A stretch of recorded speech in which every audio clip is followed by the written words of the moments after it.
یەکێتی مەرجی نوێی هەیە. پێکێنانی حکومەت بەم زوانە زەحمەتە.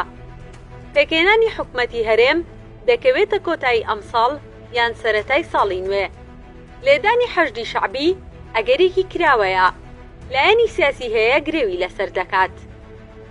لە نووسینی سەرتیب جەوهەر پێدەچێ پرسی پێکێنانی حکومەت زەحمەتتر بوو بێت. هەندێک هەوڵی نوێ هەبوو بۆ ئەوەی پەرلەمانی کوردستان لانی کەم کۆبوونەوەیەک بکات بۆ شاوبەستکردن، وەک عەرەب گوتەنی لە حەفظ الماء الوەجهە، بەڵام پێ ناچێم هەوڵە سەرکەوتوو بوو بێت.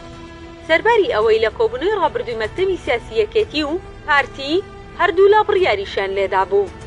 بەپێی دوایین زانیاری دۆسیە و دۆخی نوێ لە نێوان یەکێتی و پارتی سەری هەڵداوە و مەرجی نوێ لەلایەن یەکێتیەوە خراوەتە ڕوو کە ڕێکەوتن بۆ پێکێنانی حکومەت و کۆبوونەوەی پەرلەمان بەم زوانە ئاسان نابێت، بگرێ زۆر زەحمەت دەبێت.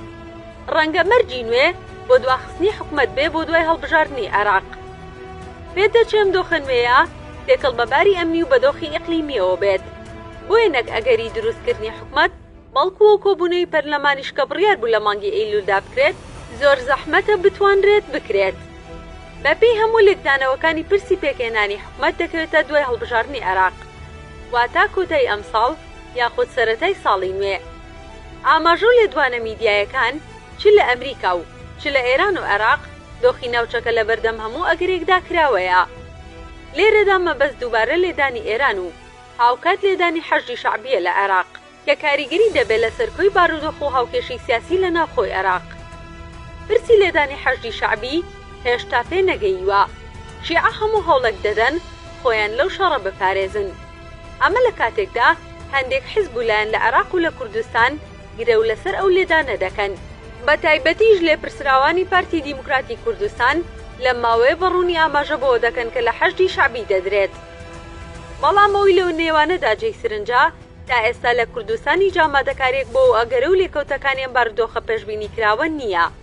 لە باتی بەهێزکردنی دیموکراسی و پێکێنانی حکومەتێکی یەکگرتووی خزمەتگوزار بە پێچەوانەوە پەرلەمان پەکی کەوتووە حکومەت و دامەزراوەکانی چاودێری و بەڕەخرا و سەندیکاکانیشەوە شەریعەتیان نەماوە.